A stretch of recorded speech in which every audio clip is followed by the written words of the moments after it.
Hello, everybody, and welcome back to 428 Shibuya Scramble. But what is the right call? Blah, blah, blah. Alright, so last time, we got a little bit farther, and I think I kind of know what to do in order to save Tateno, because currently I have a bad ending with Tateno. I think I have an idea of what to do, but let's check out this bad ending. Because I'm sure this is a bad end. Yeah. He was going to have to let her into the lab. Tateno had made up his mind. Something the matter? Osawa asked wearily. No, it's nothing. And if you would be so kind. Osawa led the way. Kano and Tateno followed him toward the storage facility.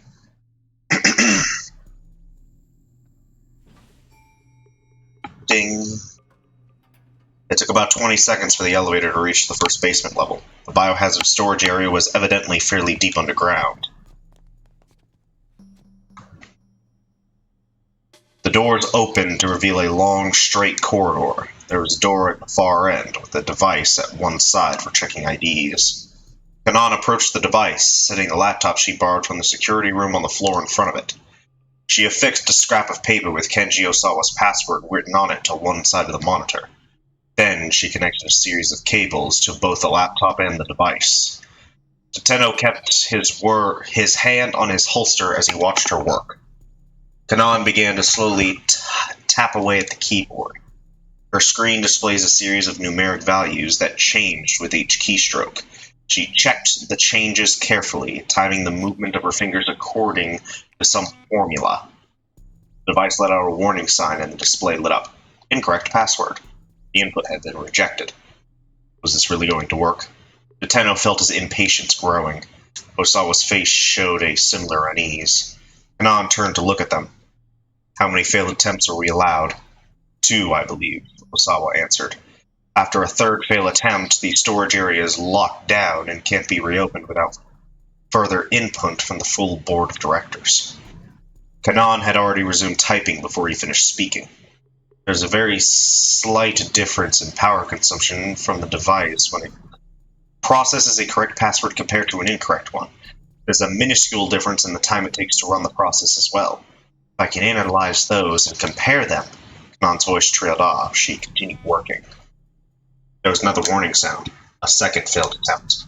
A single bead of sweat ran down Tateno's forehead, but Kanon didn't so much as bat an eyelash. Ah, I see. Her face remained full of confidence. It won't be a problem, she assured them. This isn't my first time with this type of mechanism. Slowly, one at a time, Kanon pressed key after key while keeping her eyes on the laptop screen. With each keystroke, a waveform at the top of the screen looking almost like an echocardiogram readout wobbled slightly. The laptop let out a tiny sound. A sequence of 10 characters appeared on the screen, and Kanon read them off. Tateno jotted them down in his notebook, then headed over to the scanner and entered the twin passwords for Osawa and Tanaka.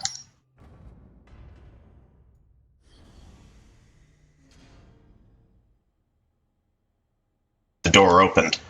Kanon let out a sigh of relief. Osawa gathered up Maria and headed into the storage area. Get out. Oh, get out.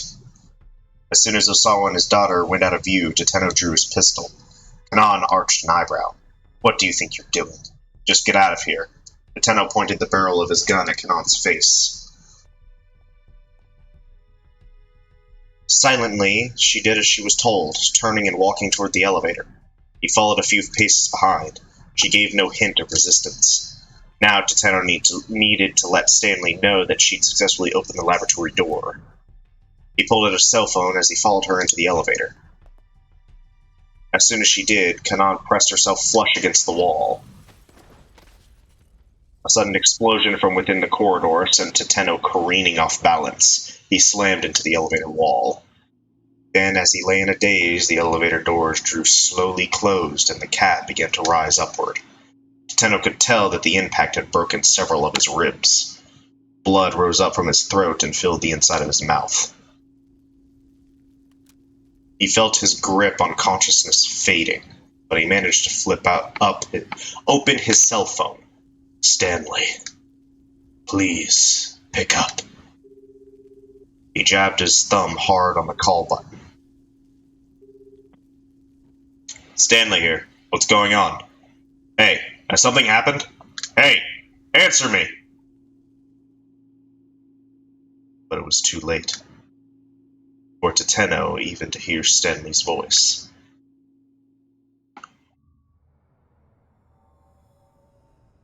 A wordless warning. And now I'm going to jump in here. Is that it? This is it.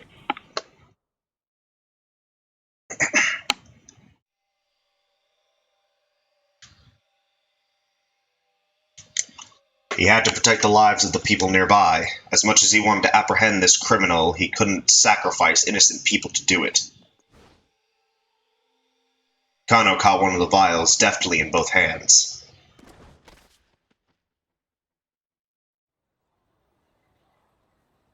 Carefully, he examined it for damage. Seeing that the vial didn't appear broken, he let out a sigh of relief. Then he looked around for Palmer, but there was no sign of him. Damn it!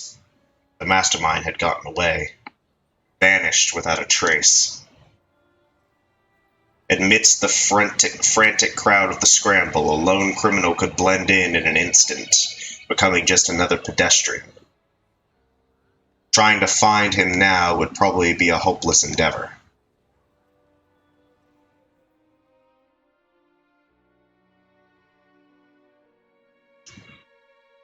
Failed capture.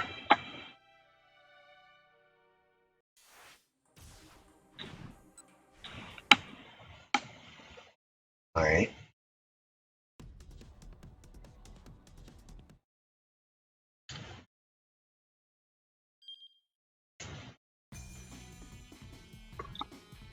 Came from Atomi. There we go. Damn it!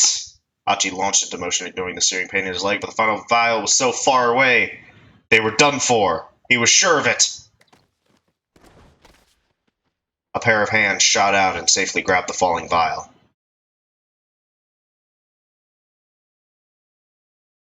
It was Kano. The tension drained from Achi's body. We did it. We didn't break a single one. Damn it! Kano cursed under his breath as he stared out into the throng. Alphard had disappeared. They hadn't been able to capture him after all, which meant they'd lost their last chance to get the password for the lab. They hadn't just lost, they'd failed utterly. But we did everything we could have, right? We didn't make any wrong calls. We'll just have to leave everything to Kanan. Have to trust that she'll be able to save Maria. Achi stared up into the night sky, trying to reassure himself.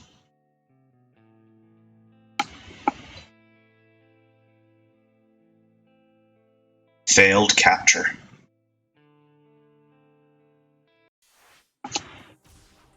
Alrighty. How's Stanley doing? Oh yeah, Stanley gets a keep out because of that. So.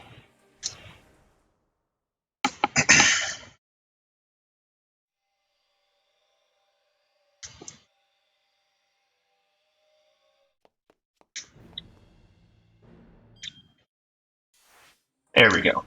And now there's a Stanley jump. Cool. And then that's a bad end. And then we go back to here.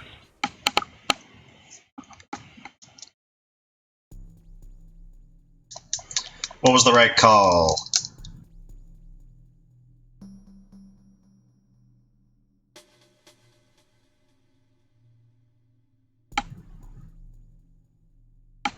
We couldn't go anywhere. Yeah. I forgot what I was doing for a moment. Alright, let's see how Achi is doing.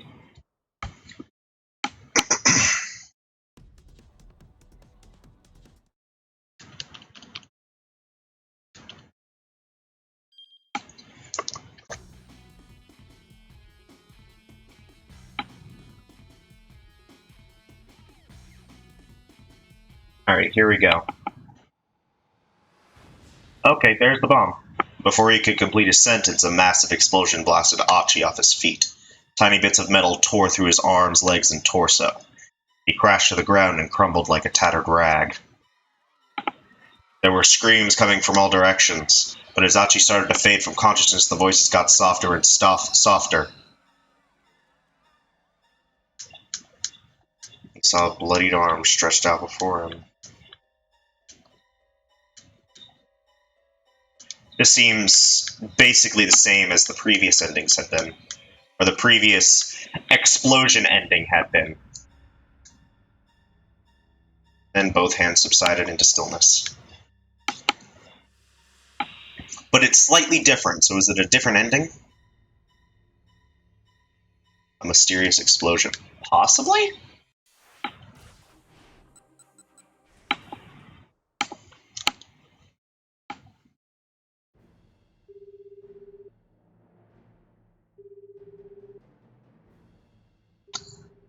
Dialed up Osawa. As he did, he recalled his last exchange with Stanley. Alright.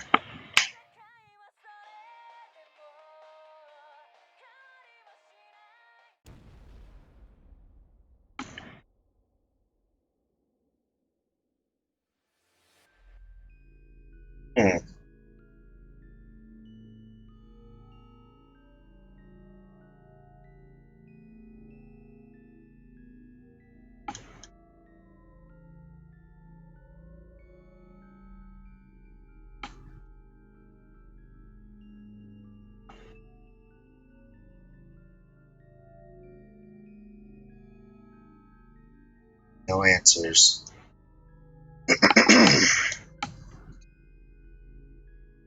Mysterious explosion. Interesting.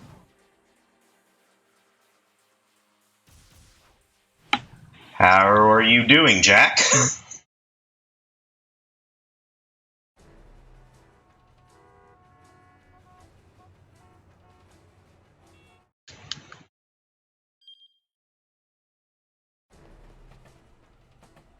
Made it to his car, still parked roadside, unfortunately beyond jumping in. Let's go.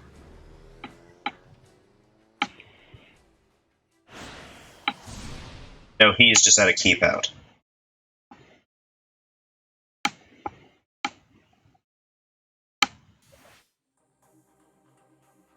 Okay, so Jack is at a keep out. No, what the fuck? Oh, actually, that's cool.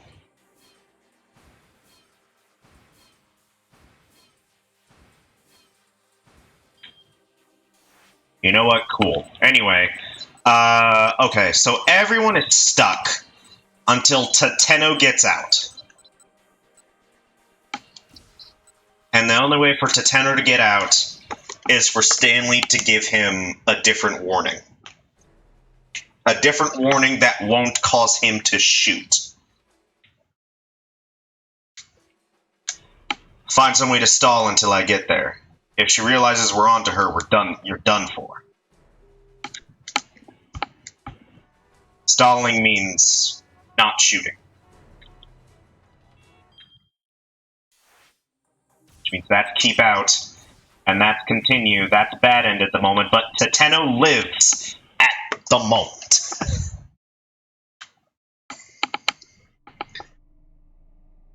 There's Kanon, question mark. I don't want to pull this trigger if I don't have to. It's not that you don't want to pull that trigger. It's that you can't pull that trigger. Still traumatized. Oh.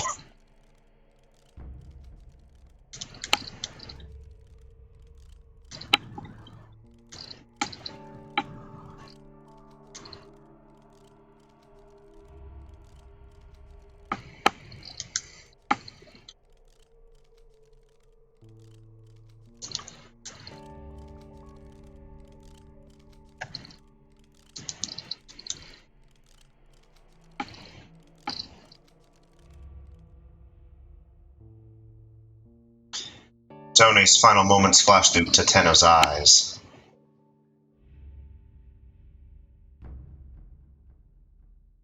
If he hadn't fired back then, maybe Kotone would still be alive. Your friend's entire life was changed because of you. Why hadn't he tried to talk the culprit down? He knew the reason why. Because he'd loved Kotone. He still loved her even after she'd become Daisuke's wife. His desire to be the one who saved her had warped his sense of judgment when things had come down to the wire. Tateno, do you not enjoy being with me? There was a forlorn look on Kotone's face. It wasn't that he didn't enjoy being with her. Her very presence soothed him. But the more serious their relation had grown, the more it tore at Tateno's heart. The truth was that he didn't really know what happiness was, and so he was incapable of making someone else happy. If it were possible, he'd want Kotone to be smiling always, and that meant her being with someone other than him. I think it would be best if we stopped seeing each other. Tateno blurted out the words bluntly, and Kotone's face fell. He hadn't broken up with her because of any lack of feeling for her. Rather, the impulse had actually sprung out of this pursuit of human warmth, and his growing fear of losing it. He'd just been so uneasy.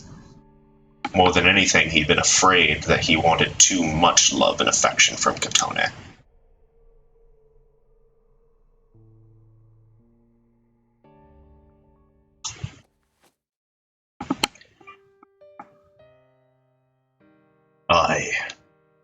Bit by bit, Tateno lowered his gun, his hand even more unsteady.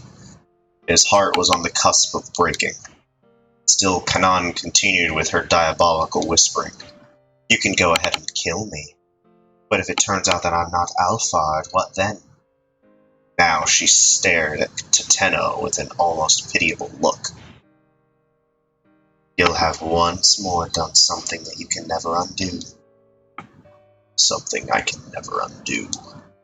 Tateno repeated the words dully, feeling himself forced into a trance. That's right. Could you ever accept that? No, I couldn't. Couldn't make the same mistake. His whole body felt like it might fall apart. He wanted to drop to the ground and curl up in a ball like a child. That's why you can't shoot anyone. I can't shoot anyone. As Tateno muttered the words, Kano's face appeared in the back of his mind. I can! Tears fell from Kano's eyes as he looked down at the barrel of his gun at Tateno. He'd become a detective who didn't lose sight of what he was supposed to protect, no matter the situation. Tateno had nearly forgotten, nearly abandoned his inward promise to be a detective worthy of that final salute Kano had given him. He brought his gun back up to bear. Don't be absurd, Kanan mocked. You can't shoot anyone. Actually, I can. The words creaked dryly from Tateno's throat. When there's something I'm supposed to protect, I can shoot. The memory of Kano weeping but taking aim had given him the resolve he needed to face down an opponent who ought to have terrified him. I learned that from someone who was terrible at his job.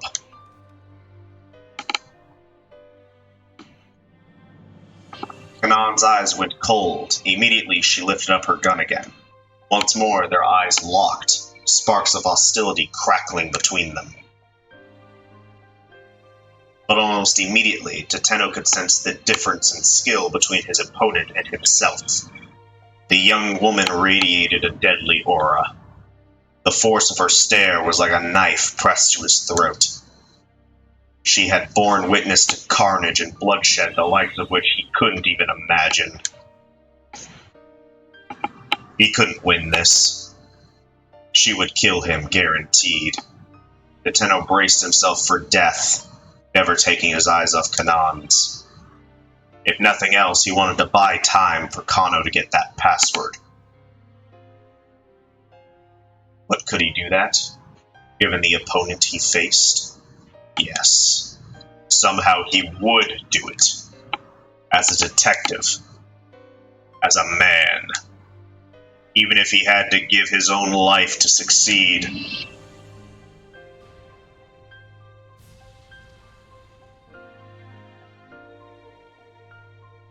Even if he couldn't come close to making up for the sins he had committed.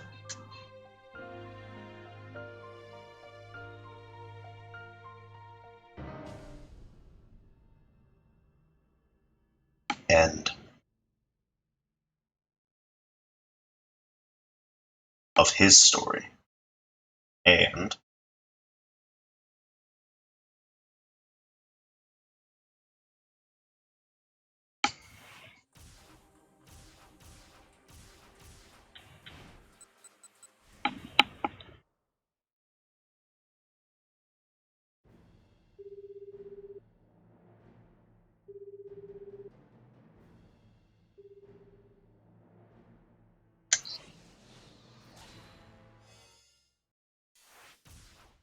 no, that's not correct.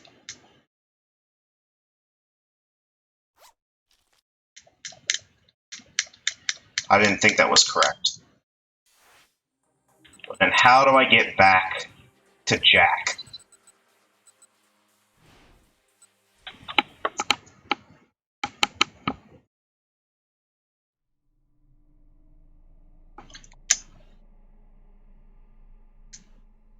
Try anything funny and I'll make sure you regret it.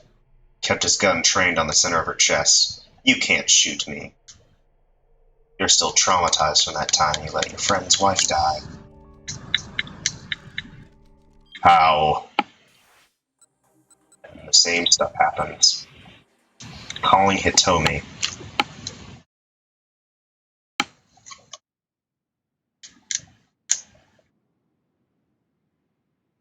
Stop. This is the sort of nonsense we don't have time for now. Kanon shook her head, then put her phone away. If you're really Alphard, then you don't actually need to hack the password. Oh. Tateno said. I'm guessing you've already got it from Tanaka, which means you'll be able to get your hands on the antiviral as soon as you get into that lab. Didn't so much as flinch.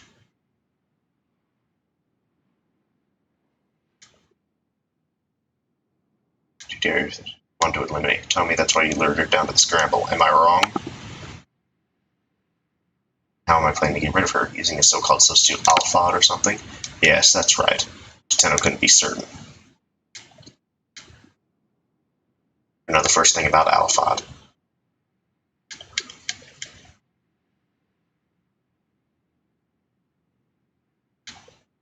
It seemed like they were Alphards. Tateno got out his phone and called Kano. The young detective was quick to pick up. Detective Tateno, what's going on?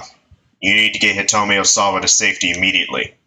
Alphard isn't trying to get at her blood. He wants her eliminated. What? Hurry! Yes, sir!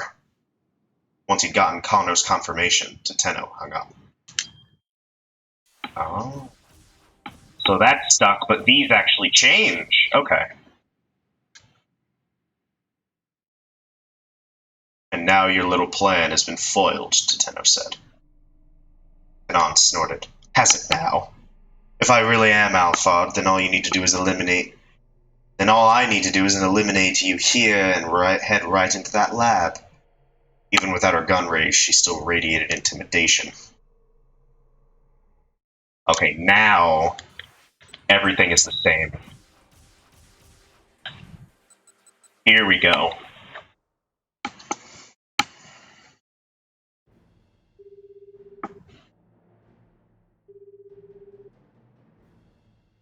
Looking at a cell phone, Kano dialed up Osawa. The phone rang several times before Osawa picked up. It's Kano. I have the password. Are you serious? Osawa blurted in shock. Here, let me give it to you. Are you ready? Yes! 59FBAI4QL1. As he passed along the alphanumeric sequence, Kano kept his eyes on Palmer. The man stared back at him with an expression of bitter defeat. It's incorrect. There was a long silence on the other end of the phone. Then at last, Osawa's excited voice came through. That did it! It opened! The lock opened! Kano let out a deep breath of utter relief. Huh. Palmer snorted. You're really satisfied with catching me and saving the life of one girl? I suppose it's the Japanese way of forgetting the pain that's been visited upon you. But it's not over. The bloodshed will continue.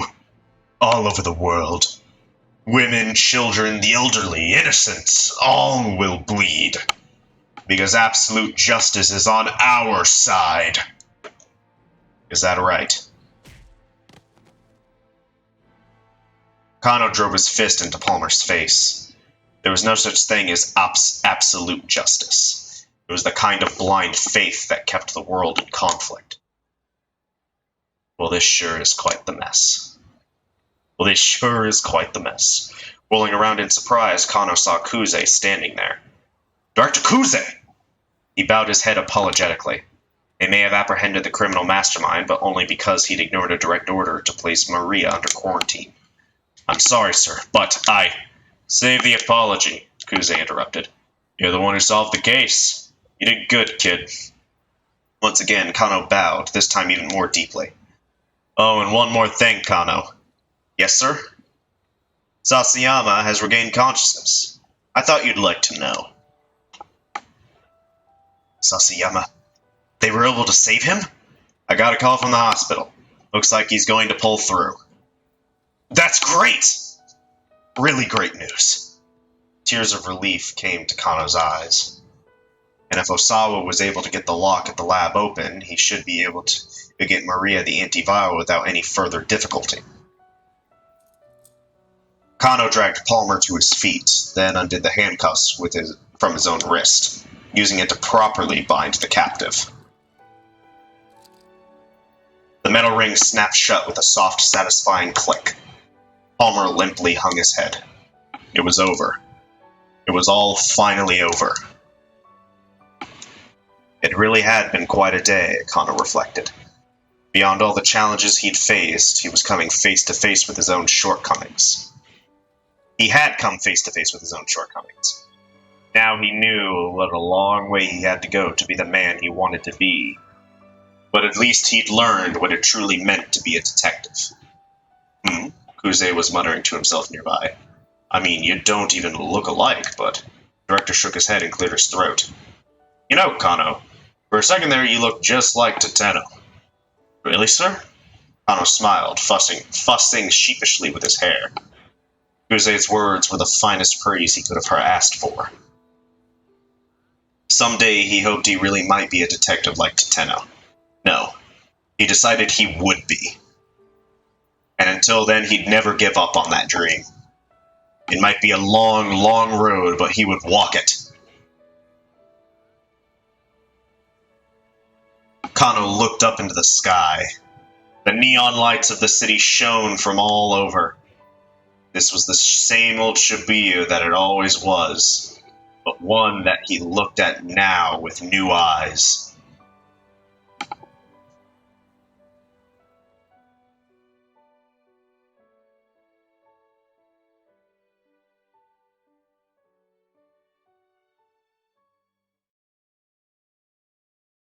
Keep out. Alright.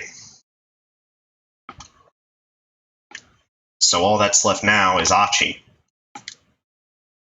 At the moment. Alright. Please tell me that this is going to be okay. Okay. Get him, detective. We're counting on you.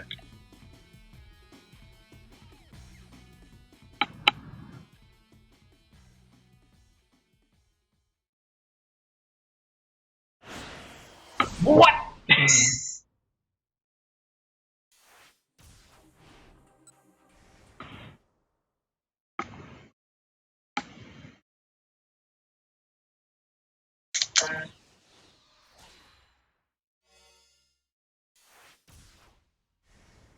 Nope, that's not the same keep out.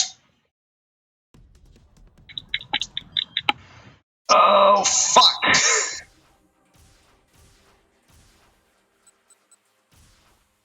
I'm stuck!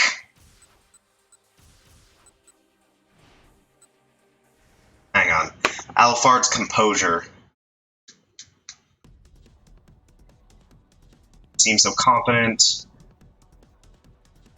He really didn't care if he survives. Oh no, he was going to unleash the virus, accepting that would kill him too.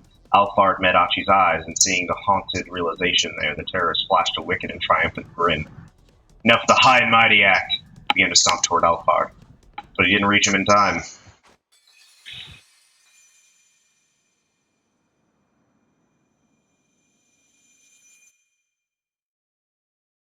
And sailing high. Everything else is the fucking same. I'm stuck. I am stuck again.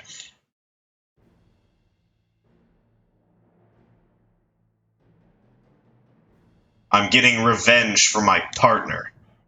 Back to the side of Sasayama, sprawled out and bleeding on the pavement.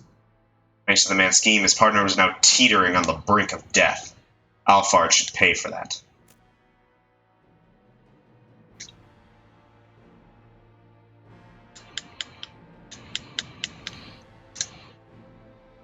You can't be serious.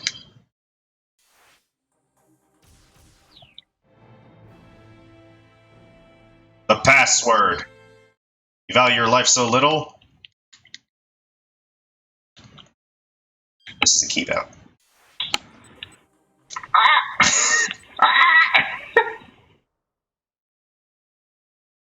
I'm trapped.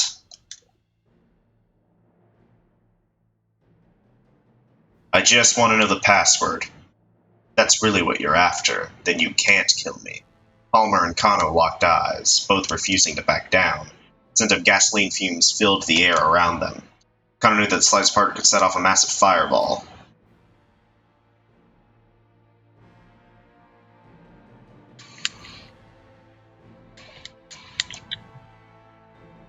You can't be serious. The password! Fuck! I'm trapped! Rising emotion. Kanan didn't pick up.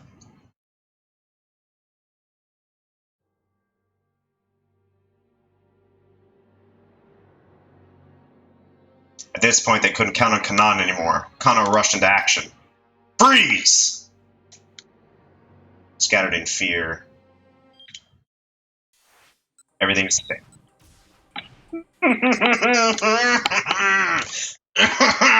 Okay.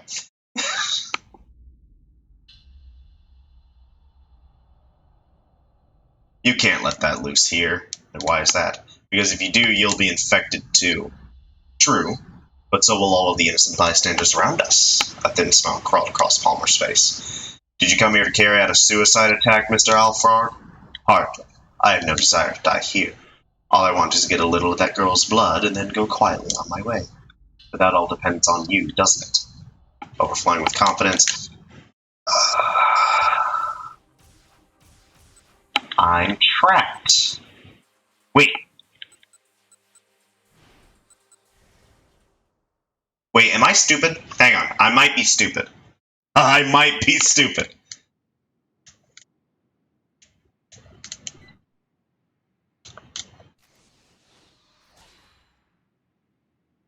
No, I'm stupid. Yeah, I'm stupid. I'm a fucking moron. I completely forgot about that jump point. There's so many fucking jump points. I forgot about one of them. This is the same old Shibuya it always had been. Looked with new eyes. Cell phone rang. Tateno's name. Actually, how far down was Tateno's story? Okay. Tateno's name appeared on the incoming call display. Kano quickly picked up. Detective Tateno, what's going on? You need to get Hitomi Osawa to safety immediately. Alphard isn't trying to get at her blood. He's trying to eliminate her. What? Tateno wasn't making any sense. Alphard, Palmer, had already been arrested. The threat was over now. Hurry! Tateno barked. Yes, sir. Detective! Achi called out suddenly. He was standing with Hitomi and the others near the statue of Hachiko. Detective! That's not the real Alphard! He's a fake! A fake? Yeah, just got a call from Stanley! Kano didn't want to believe. If this Alphard was just a decoy, that meant the real culprit was elsewhere, still on the loose. Achi's voice rang with desperation. He said the real Alphard is planning to get rid of both Hitomi and the fake with some kind of bomb! To get rid of Hitomi. That lined up with what Tateno had just called to warn him about. It must be true then. Once again, Kano tensed. A bomb? But where? Give me the Explosive Ordnance Division, someone squawked. A team made up of the Tokyo Metropolitan Police Department Security Bureau's 1st, 2nd, 3rd, and 6th riot police units, as well as the Support Vehicle Unit. Division members are trained in explosive disposal. Typically, a dangerous explosive is frozen with liquid nitrogen, then moved away from the site via support vehicle. The bomb is then detonated in a safe location. Explosives are almost never dismantled on site. We've got an emergency here! It's Kuze, practically screaming into his cell phone. We're at the Scramble, near the station! Hurry! Rector started running toward the precinct, still shouting as he wove his way through the crowd. Kano felt himself starting to panic. If Hitomi and Palmer were the targets, the bomb had to be nearby. He stormed over to his captive. Okay, where's the bomb? He demanded. What are you talking about? Don't play dumb with me! I already told you the password, Palmer said. What point would there be in keeping things from you now? He had a point. If he had known about the existence of the bomb, he'd kept it a secret so far. Getting him to reveal it now would not be easy. Kano decided he'd just have to go for it himself. He took a deep breath and started to think logically. If he were Alphard, what would he do? He could ensure that he'd eliminate both Hitomi and the fake Alphard at the same time? How could he ensure?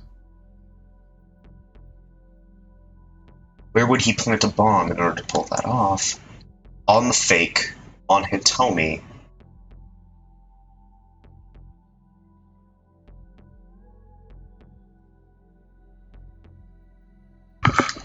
On the fake. There was no other way he could possibly have planted it. Kano began to pat Palmer down carefully. Achi! He shouted. Check the case! Hurry! He gestured to the attaché case Palmer had been carrying. Don't move! Kano searched his captive's jacket and pockets of his pants, but he came up with nothing. Perhaps Alphard had fitted the bomb into the man's watcher belt? Stop this. I'm not carrying a bomb. Shut your mouth! But Kano couldn't spot anything suspicious about the watcher of the belt either. He clenched his jaw in frustration. Did Palmer really not have it after all? Detective! Achi, he looked alarmed. Kano hurried over to him, dragging Palmer along.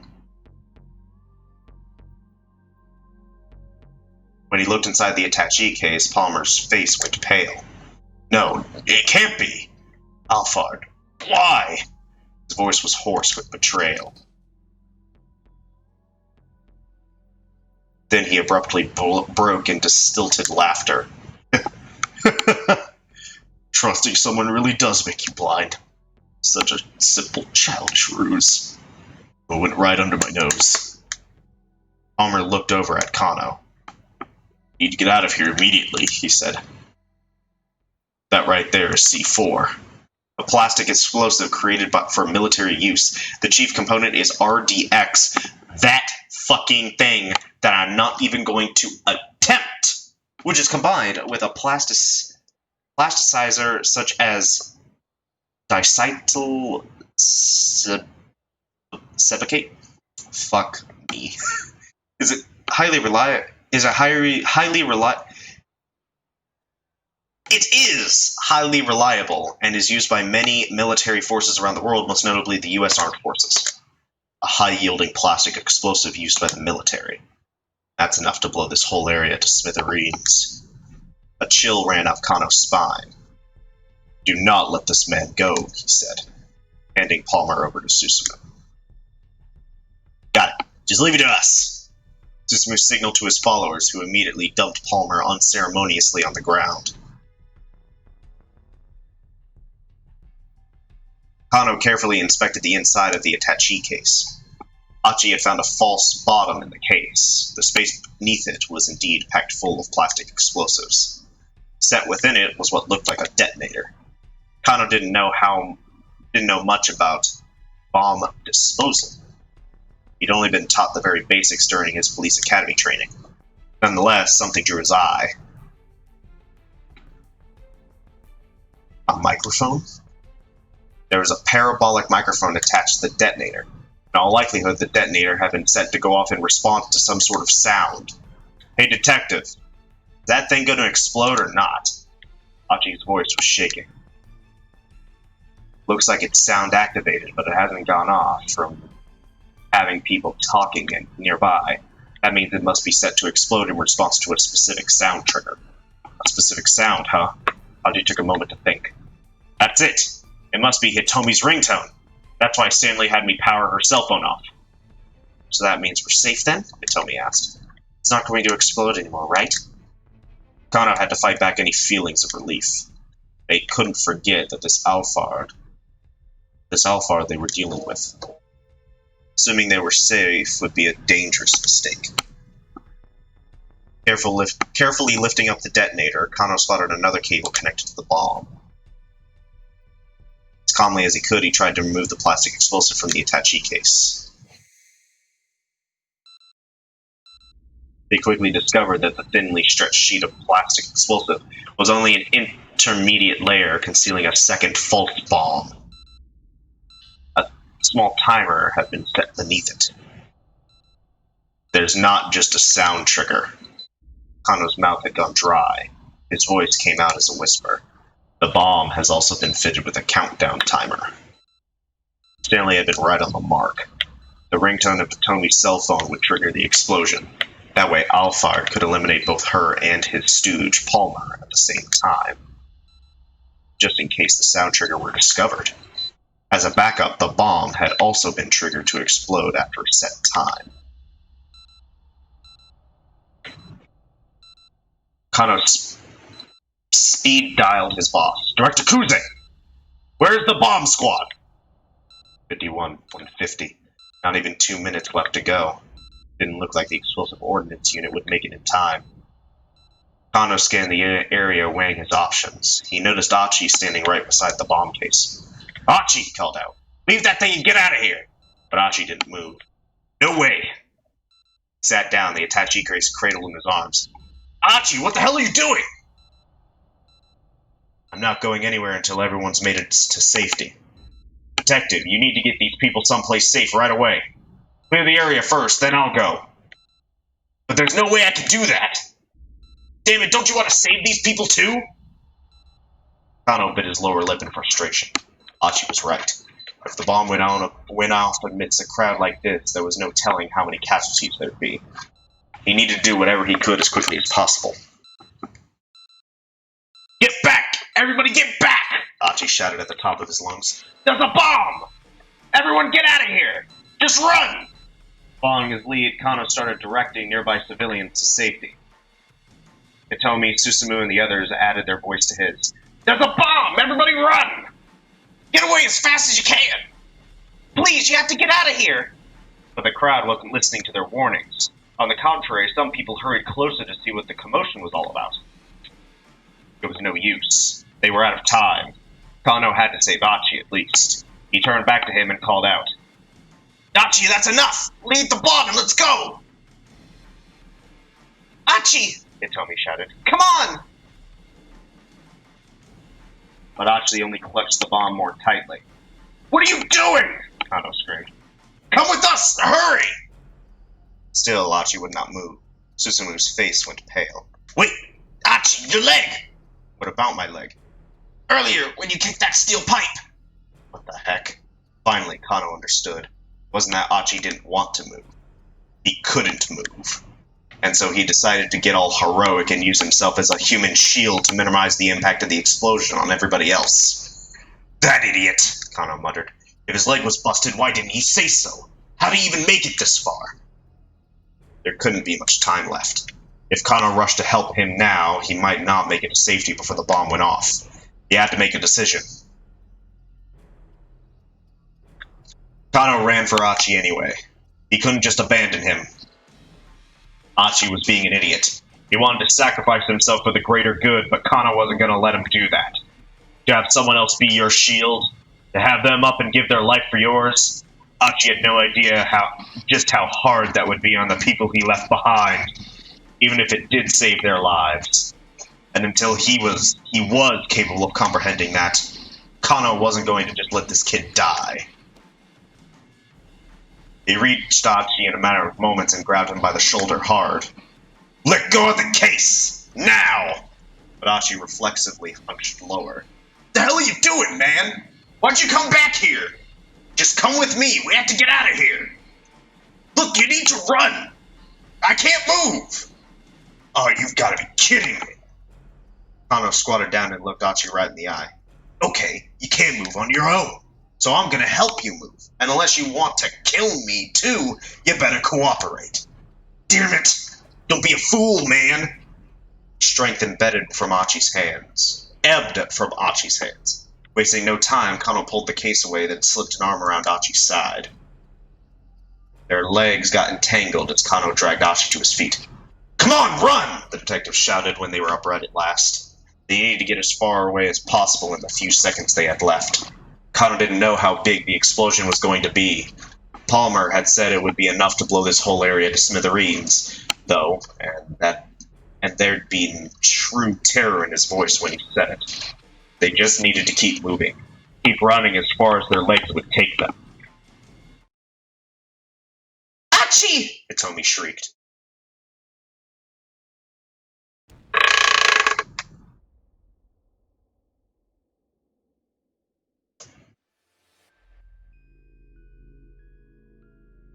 It was a blinding flash of light. Then everything went dark.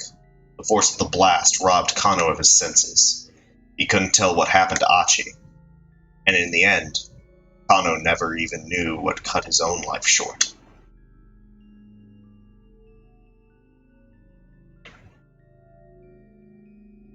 The bomb explodes.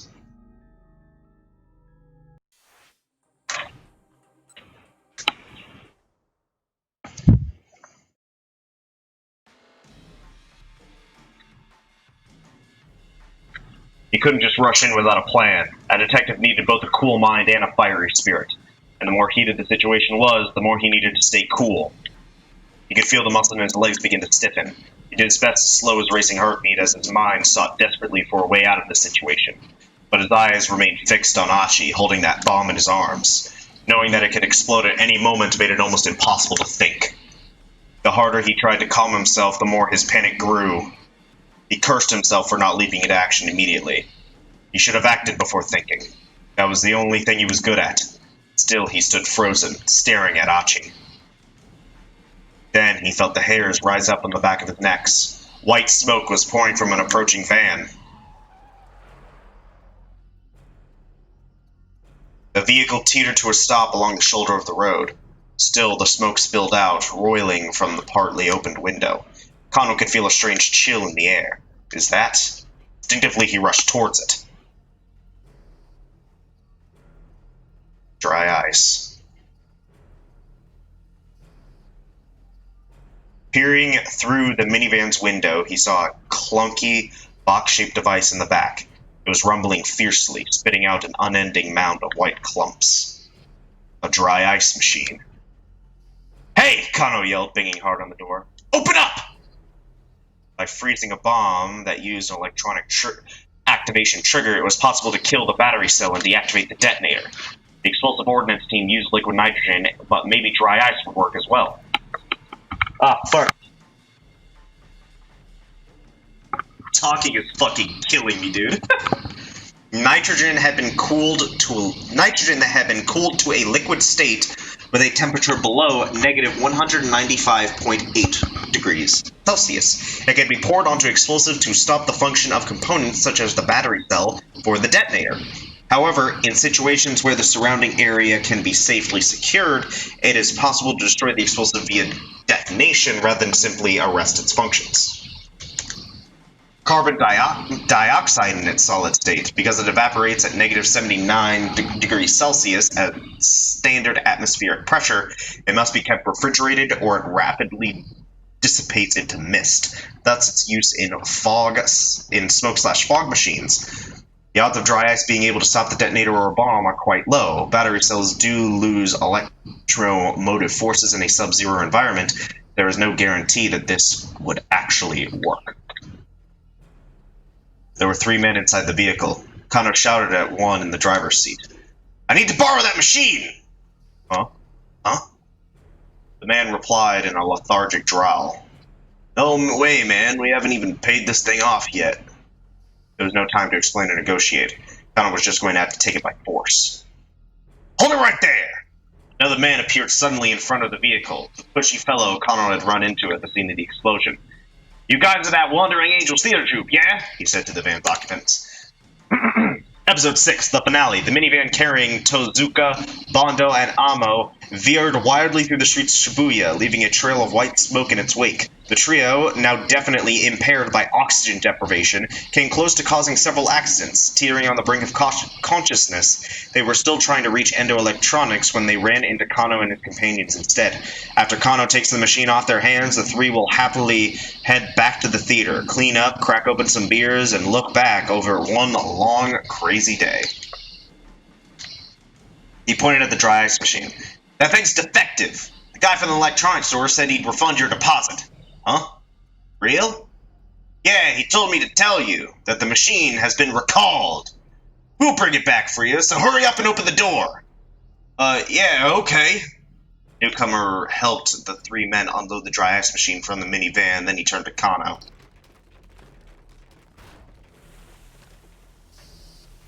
"Here. Hurry up and take it," he shouted. "Right, thanks." Kano wasn't sure what was going on, but he took the machine and ran, pushing it ahead of him across the pavement. "Achi!" Hitomi wailed, tears in her eyes. The detective blew right past her, trailing a billowing bloom of white smoke in his wake. "Please let me make it in time. Please let me make it in time. Please let me make it in time!" Kano let loose a wild yell. He ran as fast as his legs would take him toward Achi and the bomb.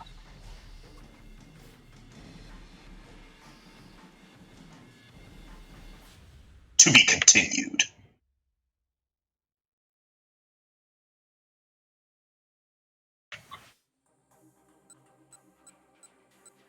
Alright, I need... There's something within all of this bullshit that will let me get to Achi. It's probably here, somewhere, I think. I hope.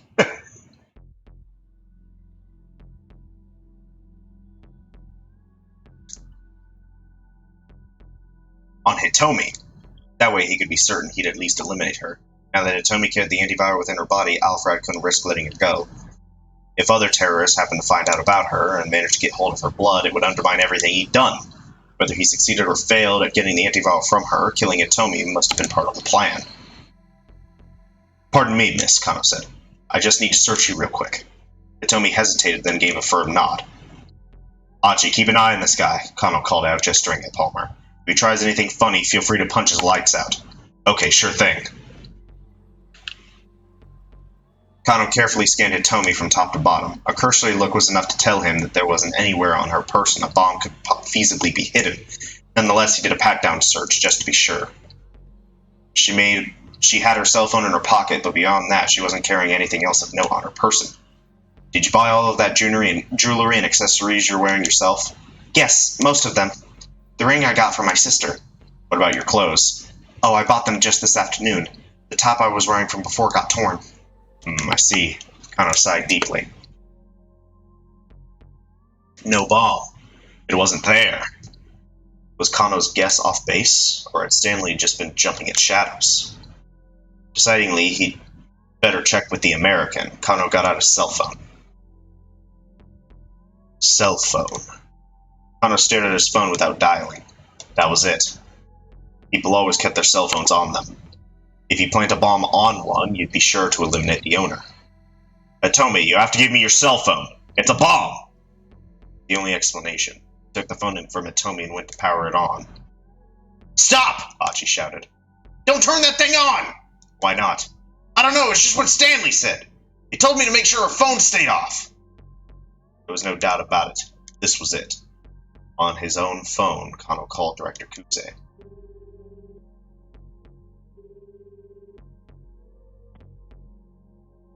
It's Kano. I found the bomb. It's a miniature explosive inside a cell phone. Kano described the dimensions and weight of the phone. The director ordered him to stand by until the bomb squad arrived. Kano hung up, then gently set Hitomi's phone down on the ground. Well, what do we do? Achi asked.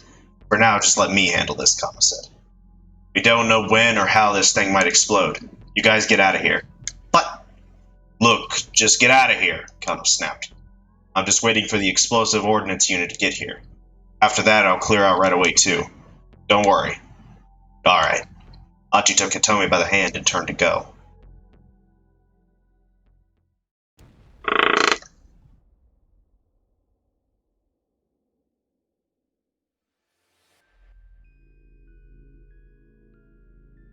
An instant later, Kano's senses were knocked out of him by a thunderous explosion.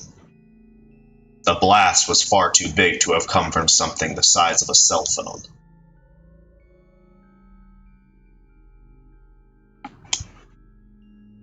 The bomb explodes.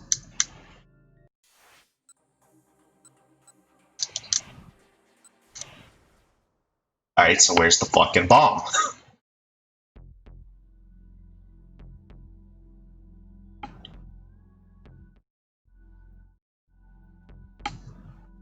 In a minivan, he was going to try the same ploy all over again. Kano thought back to the other van explosion earlier this afternoon. Alphard would need an explosion big enough to wipe out both Hitomi and the fake Alphard, even if they got separated. With that in mind, rather than plant a bomb in one fixed spot, he would use a minivan, which could be moved to wherever Hitomi and Palmer happened to be. Achi, it's in a minivan! Look for a minivan! Kano scanned the area. There were plenty of vehicles parked all around, but no minivans. This seemed strange. If the two intended victims were here now, he'd expect the bomb to be somewhere near as well. Still, he didn't spot a minivan anywhere. Kano ground his teeth in frustration, sweat practically pouring from his forehead. Was he wrong in his assumption? If he was wrong, where else could the bomb be hidden? His mind began to run circles. Okay, you can do this, he told himself. Focus, you think. Focus, think! He had to trust himself and then take action. He decided he'd just have to start checking whatever vehicles were close by. Leaving the fake Alphard under SOS's watch, he ran for the nearest parked car. He peered in through the side windows. There didn't appear to be anything suspicious inside. Of course, if the bomb were set in the engine compartment or the trunk, a cursory check like this would never find it. Still, he'd hurry towards the next car. He had to trust his detective's instincts. If he couldn't spot the bomb itself in a vehicle, maybe something else would alert him to its presence. Alphard had a certain criminal signature that Kano was sure would linger. Nothing abnormal here. No problems here. Not this one either. With each car he checked, Kano's panic rose. About a minute. No, 2 minutes must have passed since he started searching for the bomb.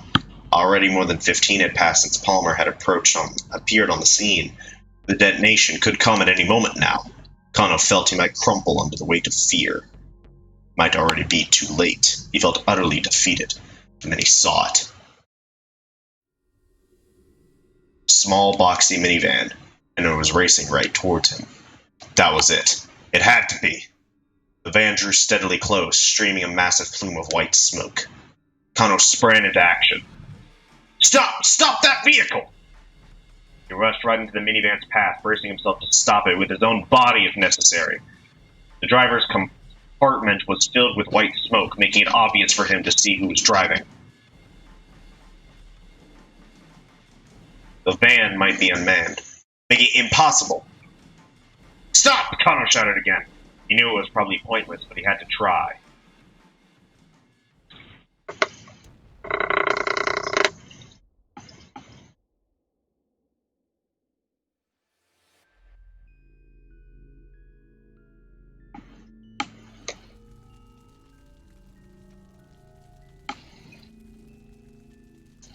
Kano whirled around. He could see countless bloodied bodies scattered across the pavement. What the hell had just happened? It wasn't the minivan that had exploded. The bomb must have been hidden someplace else. No. How? Kano crumbled to his knees. The minivan drove right on past him. The chilling breeze in its wake washed over him like the winds of despair.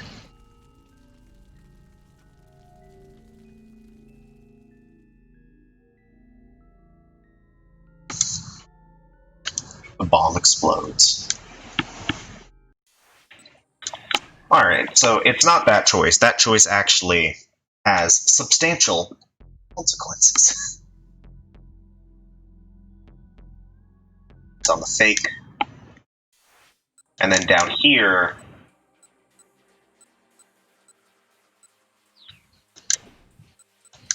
this Achi wasn't correct. This Achi connected to something else. Achi's at a keep out point. Yeah, that Achi is a no-go.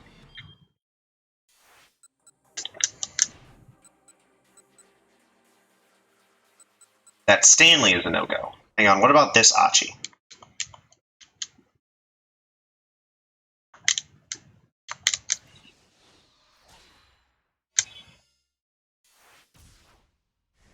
Nope. I didn't think so.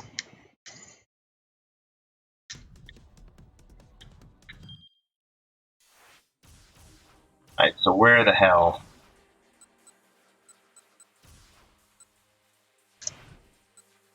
There's Tateno.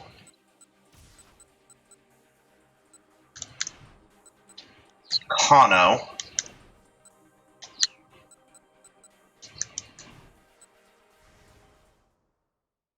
I'm trapped again.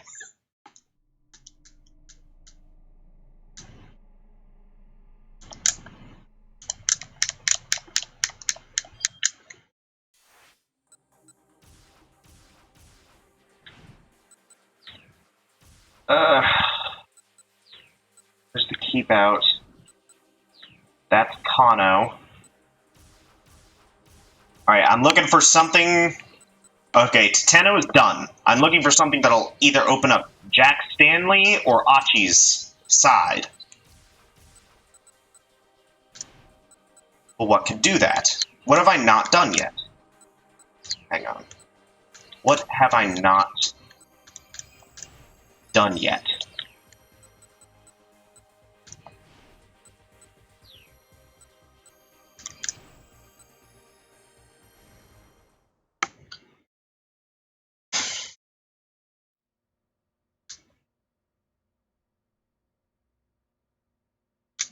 He just had to trust himself to see things through the end. He decided to head to the Scramble with Hitomi right away. This wasn't about whether he could or couldn't. He would do it. He had to do it. There was no time for doubt anymore. Hitomi, I don't like doing this, but we can't wait any longer. Seeing a look of determination on Kano's face, she gave a tiny reluctant nod. Her shoulders began to tremble. Hitomi, it'll be all right. I just a little nervous. That's all. She was right to be nervous. Alphard was after them. Antiviral. Oh. Everything is the fucking same. Help me!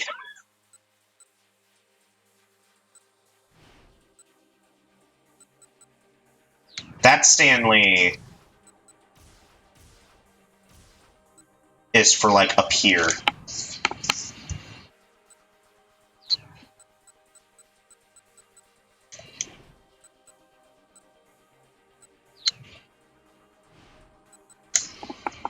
Hang on. I doubt this is it. This will probably make him go like, oh, I have to kill her!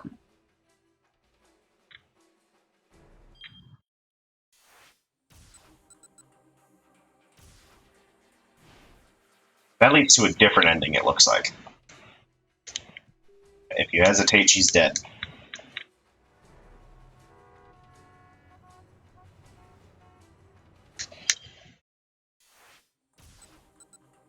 Keep out. To be continued. Actually, this just leads to different shit. What the fuck? No, this just leads to different shit. So maybe Tateno actually lives. Oh, what the fuck? There were two right choices, maybe. I don't actually know yet.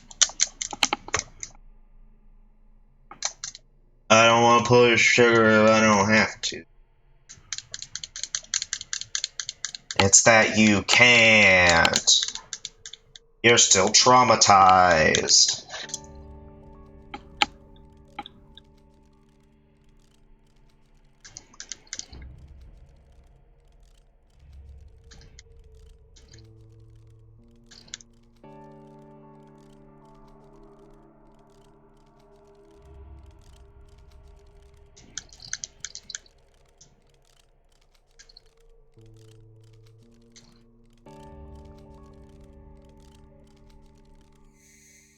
Comes down to it, just shoot her. If you hesitate even for a moment, she'll be dead. He was right. Don't hesitate. Don't think. This was Alphard, a sadistic terrorist. He just needed to trust himself and pull the trigger. Pull it! Pull it! He's a dead man.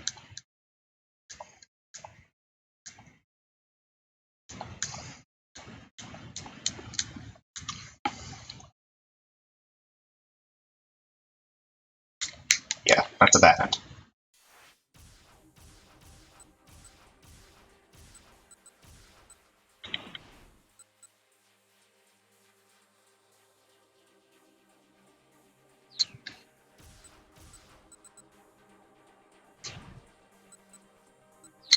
Oh, fuck, man. I'm stuck. I don't know where I'm going.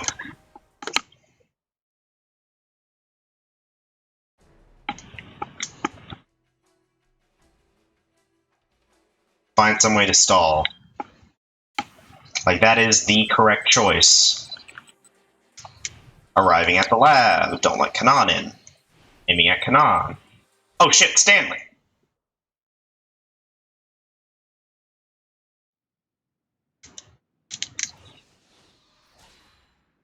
Ugh. I was searching for fucking something.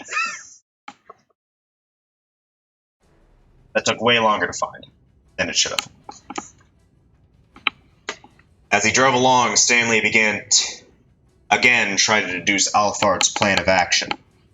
If Alphard herself was on the way to the lab now, then what was the objective of the fake who'd been sent to the Scramble?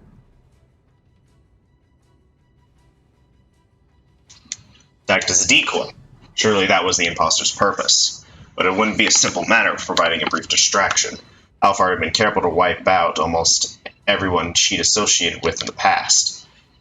This was precisely why all of her defining characteristics, such as age and sex and nationality, had been unknown. It was unthinkable that she'd allow this decoy, who almost certainly knew who she really was, to stay alive. And since Hitomi carried the antiviral in her body, Alphard really wanted to get rid of her as well. In all likelihood, the terrorist mastermind was planning to steal the antiviral from the lab, but as long as some of it remained in Hitomi's bloodstream, she wouldn't have a monopoly on it. Aha! Stanley suddenly blurted aloud. He just realized what Alphard hoped to accomplish at the Scramble. She'd meant to eliminate both Hitomi and her own decoy at the same time. The question was how. Beginning with her bombings in Chicago, Alphard had made frequent use of remote-controlled explosives. It was likely that she'd opt for something similar here as well. But she wasn't going to be at the Scramble herself. So how in the world was she going to trigger the explosion? Was there some clue to be found in something she'd said or done earlier? Think. Try to remember. Think. Try to remember. If he didn't do something, everyone at the Scramble was probably going to die. Then, as he desperately racked his brain, he remembered something Kano had said. It had been while they were at the scene of the minivan explosion together. He said he heard his cell phone ringtone at the time of the explosion. Not sure if that's significant, though. Stanley recalled the recent exchange between Alphard and Hitomi. The two had called each other cell phones. Alphard hadn't really been checking to make sure she had the right number. She'd been checking to make sure Hitomi hadn't changed her ringtone. That was it. The bomb was set to detonate in response to a specific piece of music, and the ringtone on Hitomi's phone was the trigger. Where could the bomb be hidden then? Stanley didn't have time to think. He needed to alert Kano and the others right away. As he pulled out his phone again, he recalled the map of the stakeout positions. Kano would probably be right next to the decoy Alphard. It would be a mistake to call him under the circumstances. Maybe he couldn't risk calling Kano, but he could call Achi. Stanley dialed Achi Endo's number. Please don't let me be too late. He muttered to himself as he waited for the call to connect. Achi was quick to pick up. Mr. Stanley, what's going on? Fuck you. Come on. Although, thank you. Thank you, fuck you. Fuck you, thank you. I don't know what I want anymore.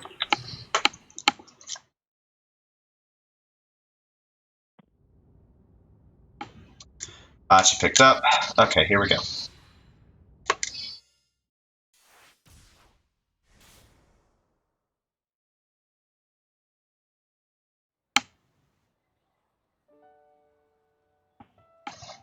Eventually, Achi spotted Kano at the far edge of the crowd, pumped his fist in victory, coughed out the password. Thank goodness. Finally, some really good news. Now Hitomi and Maria were both safe. A surge of relief ran through Achi's body. Unexpectedly, his cell phone rang. It was Stanley. Mr. Stanley, what's going on? How did the negotiations go? Achi quickly filled him in on the good news. The detective caught Alphard. He got him to give up the password, and I think he's called the folks at the lab. Does that mean the case is closed then? No, not yet. Right now, I need you to do exactly as I tell you. For a moment, Achi's head swam. This isn't over yet? Why? What's going on? If you want to save Hitomi, then shut up and listen, Stanley barked. All right. Tell me what to do. First, you need to power down Hitomi's cell phone. Turn off her phone? What for? Stanley serious or just messing with him? I'm pretty sure that there's a bomb somewhere near your location. A bomb? Achi's voice squeaked into falsetto. The guy that Kano just apprehended is a decoy. The real Alphard is planning to eliminate Hitomi and the false Alphard at the same time. Eliminate both Hitomi and his own decoy? Why would he do that? And if the guy they just captured was a fake, then who was the real Alphard? He couldn't wrap his head around it. The more he tried, the more his thoughts became a jumbled mess. Listen, first turn off that cell phone. Then go and look for the bomb. Okay, got it! Right now, he just needed to do what Stanley told him to do. He didn't have time to make sense of the situation. Hanging up, he called out to Hitomi.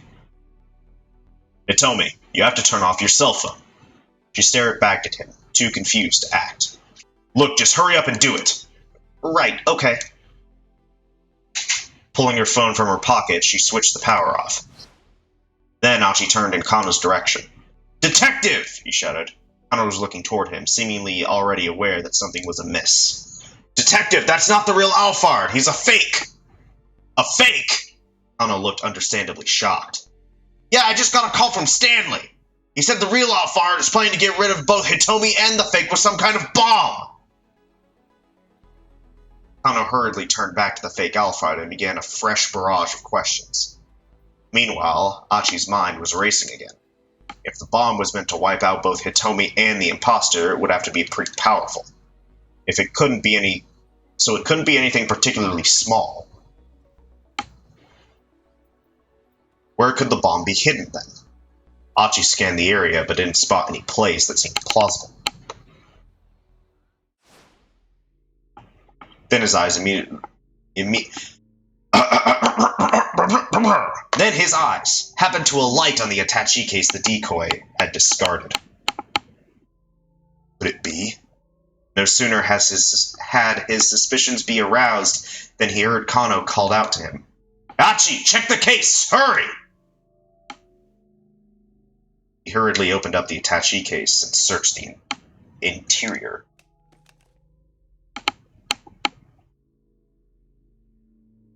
But the only things inside were pieces of medical equipment, tubes, syringes, and the like.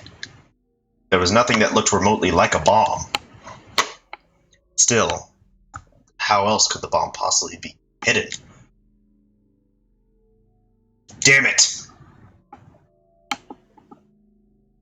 He had to find the bomb, and soon.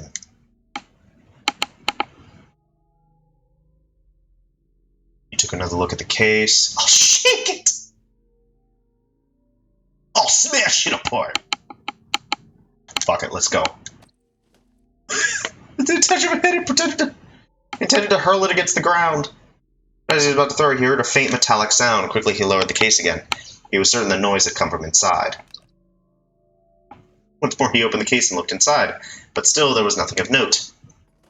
He tossed the medical equipment inside and slowly tilted the case from side to side.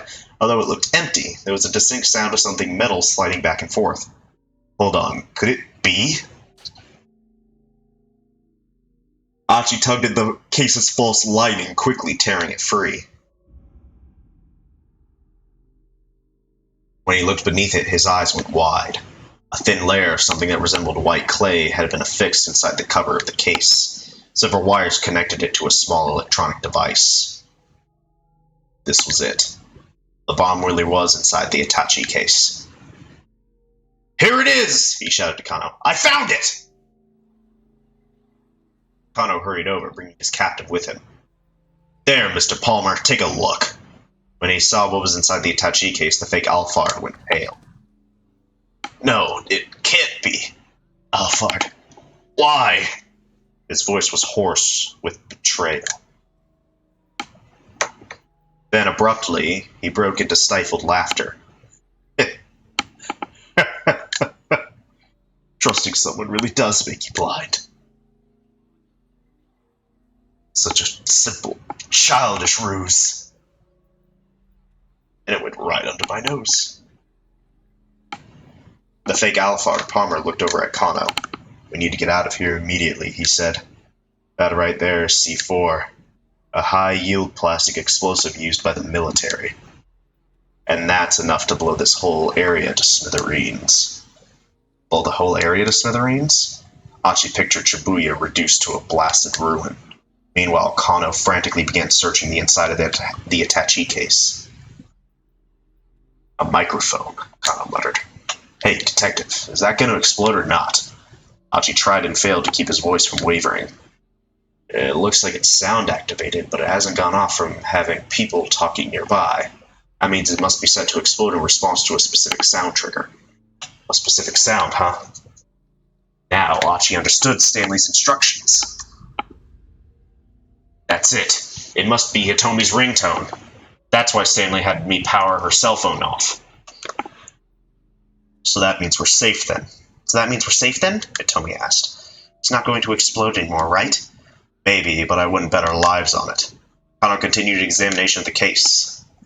He carefully loosened the bomb and the cables, pulling them away from the lid of the case. The sight made Achi's heart leap. Then Kano went stock still, as if caught in a hungry predator's gaze. But it's not just a sound trigger. The detective's voice was a raspy whisper. The bomb had also been fitted with a countdown timer.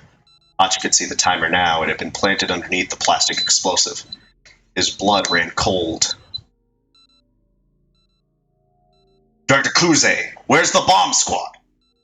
Kane made a desperate call to the police. Achi picked up the attaché case and peered inside. The digital timer was steadily ticking down the seconds. Achi scanned the nearby area. There were too many people around the scramble. And Toby was there. Susumu was there. Several more of his old pals, along with a bunch of innocent bystanders. The people of the lifeblood, Achi reminded himself. The blood that coursed through the body that was the city. Like cells, they brought to life the city he so loved. And Achi wanted to be one of the red, or was it white, blood cells of Shibuya. Achi, Kano called out. Leave that thing and get out of here. No way. Achi sat down, cradling the case in his arms. Achi, what the hell are you doing? I'm not going anywhere until everyone's made it to safety. Detective, you need to get these people someplace safe right away. Clear the area first, then I'll go. But there's no way I can do that. Damn it, don't you want to save these people? Achi snapped. Kano bit his lower lip. Hitomi wrapped her arms around Achi from behind. Achi, don't do this. Hitomi, need to get out of here too. Why? Why are you acting so crazy? Tears blurred her words, and he could feel her trembling against him. It doesn't matter. Just get as far away as you can. No, I'm not leaving you. After the day they'd spent together, Achi knew full well that telling Hitomi something once wasn't enough to get her to listen. That stubbornness was one of the many things that made her so amazing in his eyes. Hitomi. Achi grasped one of her hands tightly. Please, this is the one favor I will ever ask of you. His voice came out oddly soft and gentle. All right, she told him. But let me just say one more thing first. There are still so many things I want to talk to you about. So much more that I want to know about you. So please, Achi, don't you die on me. Hey, don't worry. Once everyone's made it to safety, I'll clear out of here right away. Tomi squeezed his hand, then got up and silently hurried away. Susumu, you and SOS start getting people out of the area. Yeah, all right. Susumu turned away and spurred the gang into motion.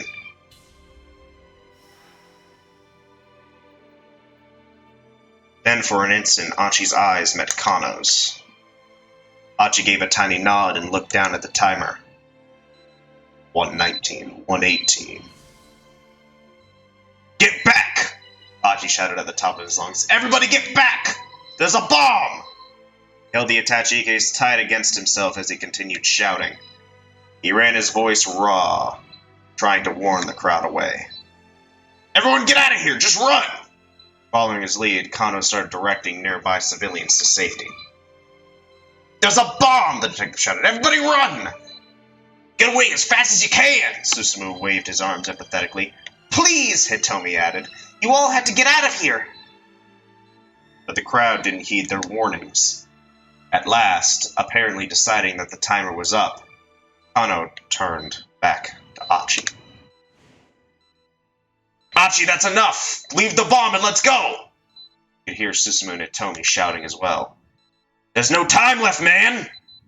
Achi, come on! 7, 6. The way Palmer had talked about this bomb, it sounded like a pretty dangerous one. Might be powerful enough to blow up the entire intersection. And there were still so many people nearby. There was no chance they'd be able to get to safety in the few dozen seconds that remained. Achi needed to minimize the force of the blast as much as possible. Achi cradled the bomb more tightly to his chest, huddling over it. What are you doing? Come with us! Hurry! Screamed Kano. I don't know how powerful this bomb is, but please, God, let my body be enough to protect the people of Shibuya, and to protect Hitomi. Achi squeezed his eyes tightly shut. I'm sorry, Suzune. Looks like I won't be able to keep visiting you in the hospital anymore. You'll forgive me, though, right? I stuck it through to the end, just like you told me to. I didn't call it quits partway through. And so whatever you do, you can't let that disease beat you. Don't you dare let it beat you. Achi drew a deep breath as he finished his solitary little prayer. He couldn't have more than a few seconds left to go. Achi! It was Hitomi. He was glad that her voice was the last thing in this world he'd ever hear. Or so he thought. Achi! Achi! Bring the bomb over here! That wasn't Hitomi's voice. Achi opened his eyes and saw Kano racing towards him, pushing some big, weird piece of machinery. The detective flipped open the machine's cover to reveal a huge amount of dry ice. Stick it in here! Flash freezing the timer ought to stop it! Achi did as he was told, shoving the attaché case into the dry ice. Kano helped him pile more dry ice on top of it. Let's hope that's enough, Kano exclaimed. He looked like a man desperate for a miracle. He could see the timer display through a gap in the frozen hydrogen still counting down.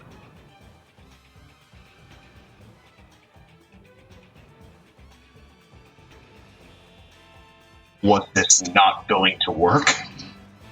Achi and Kano held their breaths.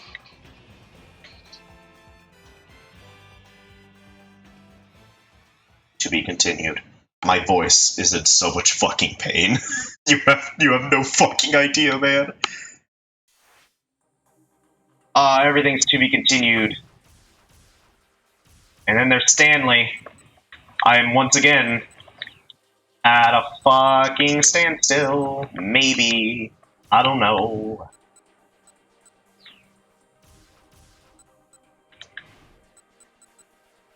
That's for Stanley way up there.